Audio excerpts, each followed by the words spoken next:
Well, hello everybody. It's Mark Laurrie. It's January the 5th, 2022. We appreciate that you watch our YouTube videos. Today we're making it at 4 o'clock. I want to thank everybody for their cooperation in picking up the COVID tests in the last 2 days. We won't be distributing these again unless directed by the governor and given another quantity. Yesterday, which was Tuesday, we distributed over 1,000 tests, and most were reported. Remember, if you take a test and administer it, you should report it. Directions are on this purple sheet.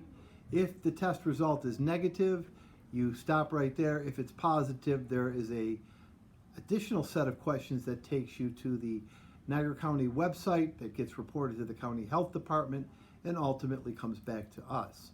Now, with 1,000 tests, it's obvious that we had quite an increase in the number of COVID positive cases. That was the purpose. I think there's good news here. The good news is those that were tested and were positive is certainly too long of a list, and I wish them good health. But again, the transmission is not occurring in school.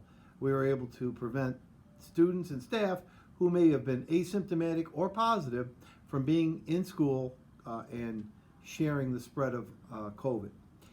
The other thing I need to tell you and be clear about is the purpose in distributing these tests were for their use this week.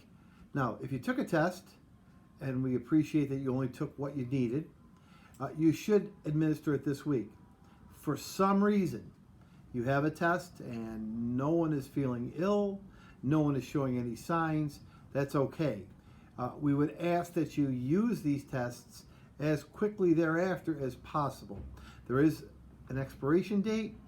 These were intended for the first week. Please, even if you don't take it today, tomorrow, Thursday, and you take it next week, let's say, that is allowable, please report. Please report, okay? So there is no penalty or statement about not using it.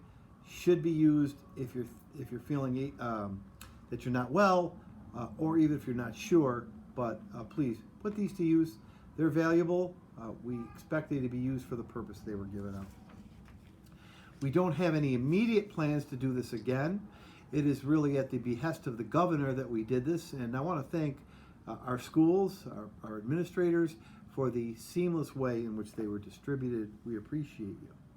Now, to the long list of COVID positives. All of these have been reported to the Department of Health and to the New York State portal that I report to every day.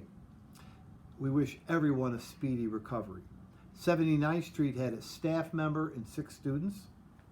Abbott had 3 students. Cataract had 3 students. Hyde Park had 2 students. Kelfis had 5 students. G.J. Mann, 3 students and a staff member. Niagara Street, 2 students. Gaskill, 6 students. Maple, 1 student. LaSalle Prep, 4 students. And Niagara Falls High School, 13 students. So that is a lengthy list. Now, we distributed 1,000 tests.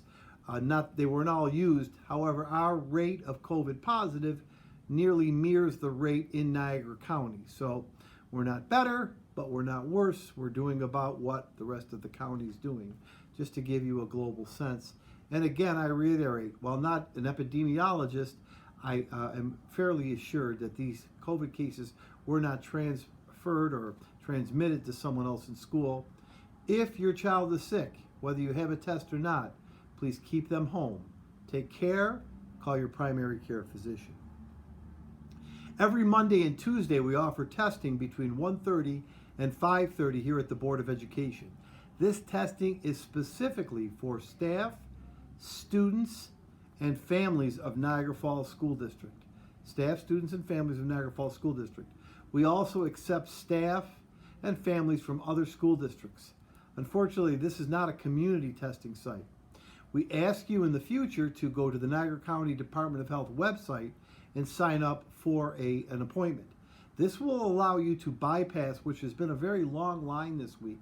What will happen next week is those with appointments will go to one line and be serviced first. Those that are just walk-ins may need to wait. On Monday of this week, the wait was rather long. On Tuesday, it was a bit shorter. We're doing this so that we can have the right allocation of tests at every site. That's a lot of information today. I want to thank you again. I want to wish everybody well. We are continuing with school. We know as you're watching this on Wednesday that the snow event that is scheduled is tending to be toward the Buffalo and Southtown area. We think that we'll be safe from snow and ice and rain and cold conditions. We're fully planning on staying in person. You know, that is the mode from which we always work. It's best to have our kids in school. We appreciate your support, your positive attitude, and we thank you very, very much.